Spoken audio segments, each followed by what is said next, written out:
Uno dice diálogo y piensa en Nicolás Maduro hablando con un pajarito. Ya lo dijo en algún momento como política oficial que se comunicaba desde el más allá con Hugo Chávez, en este caso con plumas. Pero el problema ahora es muy serio, el problema es muy grave y no da espacio para las bromas porque cada vez se ve con mayor claridad que aquí hay un intento muy organizado para llevar a una cárcel a Enrique Capriles. Y eso puede generar un desastre en Venezuela. Mientras se habla de una auditoría, y una auditoría o cualquier situación en Venezuela que no esté bien hecha, que sea incompleta, que se quede muy corta de lo que es una meta aceptable, popularmente se le dice chucuta. Ana Mercedes Díaz fue directora del Consejo Nacional Electoral en Venezuela, nos acompaña para hablar del tema. Muy buenas noches, bienvenida. Gracias, Pedro. El señor Rafael Poleo, con quien tengo el gusto de conversar personalmente, en este caso por primera vez, es un periodista muy prestigioso venezolano, director del Nuevo País y de la revista Z. Gracias por acompañarnos. Comienzo con usted.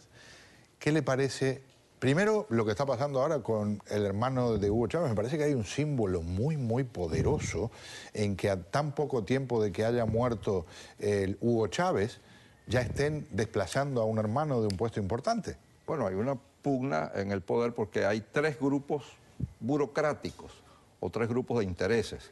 El procubano, que es el de Maduro, el militar, que es el de Diosdado Cabello, y el de la familia Chávez, que por dar su aprobación y por mantener la imagen de que Maduro fue el elegido realmente por Chávez, por no objetar esa sucesión, está cobrando caro.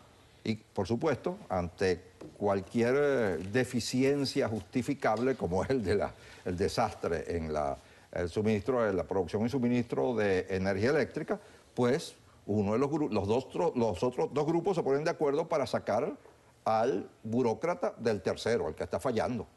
Y eso va a seguir así. Son tres grupos de intereses, no ideológicos. Y en este momento, en su impresión, el que está perdiendo es el de la familia Chávez, por lo menos en estas últimas horas. Sí, y es que eso va a irse acentuando a medida que la imagen de Chávez vaya siendo sepultada por los acontecimientos y por las figuras nuevas que están en movimiento. Y por lo pronto del señor Argenis Chávez no se conocen antecedentes de brillantez tampoco. No, ni de brillantez ni de palidez. Era un funcionario menor en empresas regionales en Barinas, un funcionario medio, bastante aceptable como tal, y de repente le entregan a aquel monstruo tan especializado, además de una cosa que él no conoce, que es la energía y la producción y distribución de energía eléctrica. Realmente es una crueldad o un disparate haber puesto a ese señor ahí, no porque él sea un incapaz estructural, inmodificable, sino que de eso él no sabe. Señora Díaz, se está diciendo ahora oficialmente de parte de la oposición que no van a aceptar lo que sería una auditoría mal hecha, ya sea con mala intención o simplemente sin los valores necesarios. ¿Y entonces? Fíjate una cosa, la situación es la siguiente. Para uno determinar las pruebas del fraude, que es lo que todo el mundo quiere, la gente dice, denme las pruebas del fraude. Evidentemente tiene que hacerse una auditoría de los instrumentos electorales que fueron utilizados. Bien, las papeletas, que son el voto físico, los cuadernos electorales, donde está el número de votos, el número de electores, el número de personas que votaron, que firmaron y la huella. Están las captahuellas, que se supone que eran las que daban entrada para el voto, están las máquinas de votación y están las actas de auditoría. Estos 5 instrumentos tienen que hacer match, tienen que coincidir. Es decir, las papeletas tienen que ser el mismo número que está en las huellas y en las firmas de la votación, que tienen que ser las mismas de las captahuellas que fueron, vamos a decir, verificadas, y los votos que fueron transmitidos. Sobre todo en la parte técnica es muy importante porque hay que ver la bitácora de las máquinas de votación. Es decir, cómo se hizo esa transmisión, a qué hora se hizo esa transmisión, si hubo transmisión de ida y de regreso. O sea, meterse en el fondo de qué es lo que pasó en Venezuela. Y eso es lo que está evitando el Consejo Nacional Electoral. Hemos estado viendo tanto la rectora presidenta Tibisay Lucena como Sandra Oblita están negadas a dejarnos entrar a nosotros a esa caja negra que significa el proceso electoral venezolano. Y hay una declaración ahí que me dejó asombrado, que fue la de por más auditoría que haya, el resultado es irreversible. Exactamente. Entonces, ¿qué están en la práctica diciendo? lo que ustedes quieren, le ponemos cartel de auditoría, pero acá el resultado no cambia. Exacto. Ahora, lo importante es que se ha creado un importante grupo de auditoría donde las personas que están formando parte son personas muy serias que exigen una metodología para hacer las auditorías y que bajo ningún concepto van a firmar o van a dar por bueno algo que no lo es. Es decir, este grupo que está ahorita en la auditoría, ellos si no los dejan ver los cuadernos van a decir no nos dejan ver los cuadernos. Si no se hace la bitácora de las máquinas, no nos dejan hacer. Entonces, todo esto, lo que nos sirve al pueblo venezolano es para ratificar una vez más que en Venezuela se robaron el proceso electoral. Señor Poleo, una de las cosas que me tiene impresionado es lo innecesario que parece que el oficialismo, que el régimen, está llevando en términos de plantear que quieren encarcelar a Enrique Capriles de una forma u otra. Y parece como que están sentados en un barril de pólvora y están jugando con la mecha. Ellos, mire, este es un grupo de políticos inexpertos en cualquier situación que ellos no dominen absolutamente. En esas situaciones en que los dos están, en que no es un tombo, sino que es una pelea de verdad, ellos se desempeñan mal. Y realmente han creado una situación en la cual es una situación para ellos de perder. En esto, ellos pueden meter preso a Capriles. Bueno, si ponen preso a Capriles, lo beatifican, lo magnifican, lo convierten en un líder mundial, lo mandelizan a Capriles. Y si no lo meten preso, entonces hacen el ridículo después de tantas amenazas. ¿Y por qué están haciendo esto? Porque, y eso lo dijo José Vicente el domingo, el planteamiento de José Vicente el domingo, o retiran cesa la presión para que manejemos los cuadernos, que parece que es donde está la verdad, señora, ¿no? Sí, los cuadernos. Usted que sabe de eso. Parece que en los cuadernos es donde está la verdad. Si registren todo menos los cuadernos, que es en lo que insiste Capriles. Bueno, si insisten en lo de los cuadernos, metemos preso a Capriles. Y Capriles insiste en lo de los cuadernos, entonces lo tienen que meter preso. ¿Y qué van a hacer con el preso Capriles? Ya ellos no están en las circunstancias en que estaban, entonces sí van a provocar, van a pasar de ser ilegítimos a ser ilegales, claro, completamente. Un ejemplo del tono del discurso oficialista es Elías Jagua, el canciller venezolano.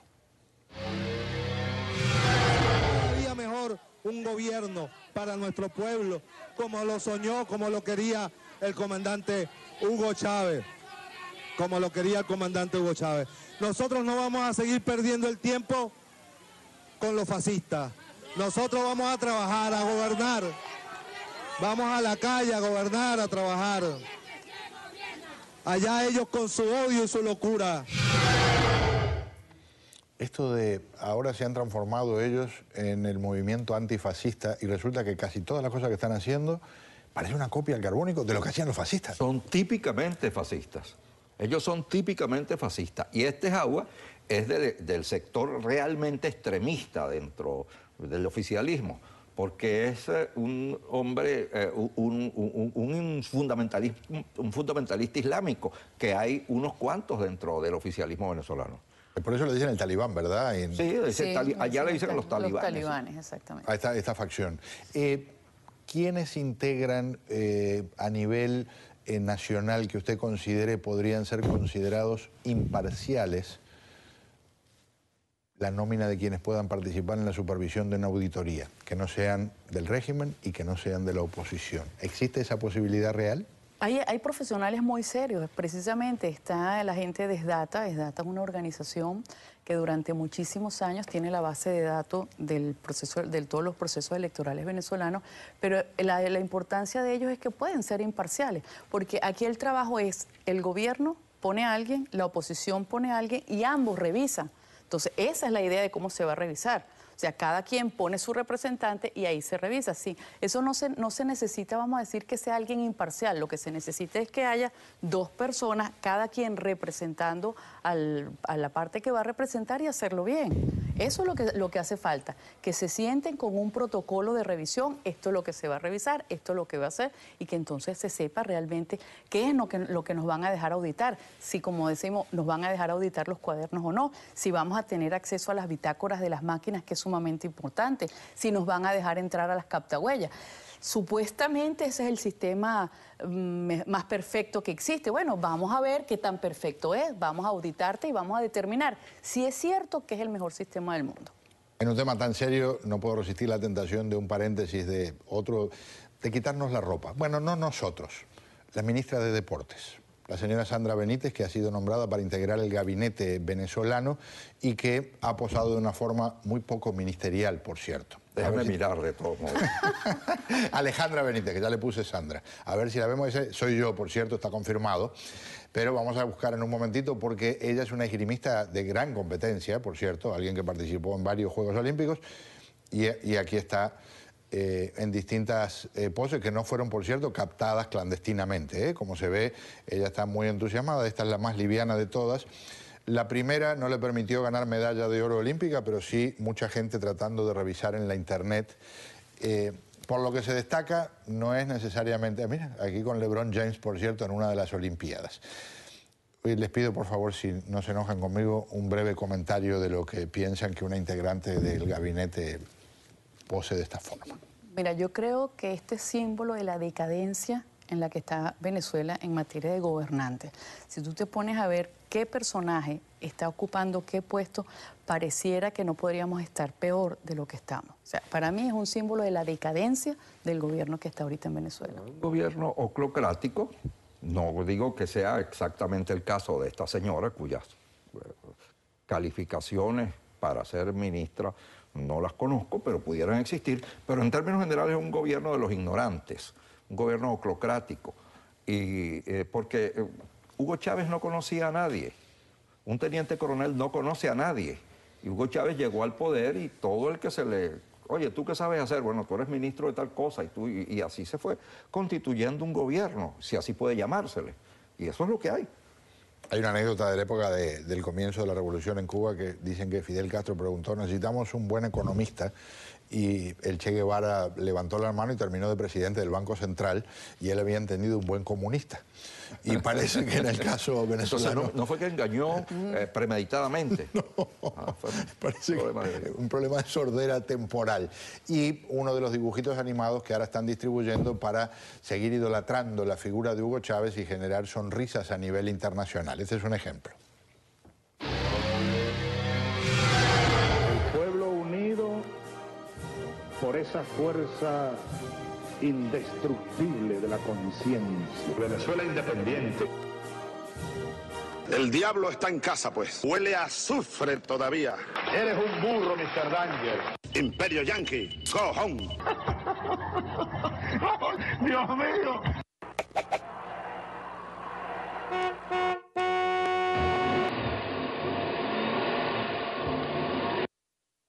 Nueva política internacional del gobierno venezolano.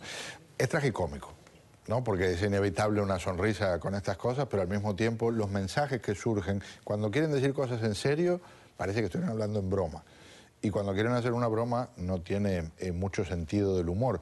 Como observador de lo que es la realidad venezolana, y comienzo en este caso con usted, señor Poleo, ¿qué piensa es realista ocurra en estas próximas jornadas? Mire, medir los tiempos es difícil, pero tendiendo la mirada a mediano plazo, el régimen entra, ya está, pero entra en una situación financiera realmente crítica en septiembre. Y pienso que para noviembre está desmoronándose.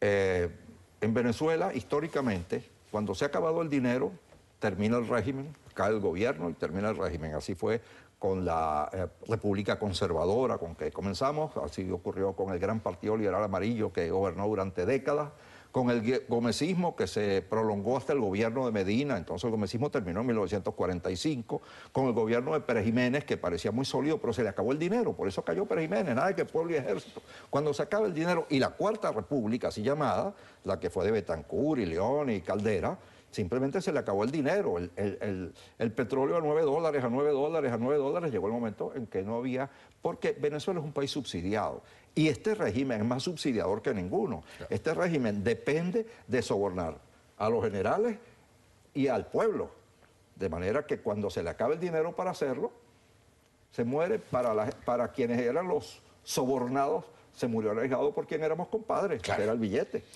¿Su pronóstico, su pensamiento de lo que se avecina? Yo creo que vamos a una situación de ingobernabilidad, precisamente porque esa ilegitimidad que tiene el presidente, que ya no se le reconoce, pues va a generar muchísimas acciones, vamos a decir, porque no va a saber qué hacer, lo que haga lo va a hacer mal y definitivamente el pueblo no lo va a soportar, porque mantener muchos países es muy difícil, mantener los 100.000 barriles diarios gratis a Cuba, esos envíos que van en detrimento del pueblo venezolano, de los recursos venezolanos, pues como dice Rafael, indefectiblemente va a una situación de ingobernabilidad. Señora Díaz, señor Poleo, un gusto tenerlos aquí, muy amables.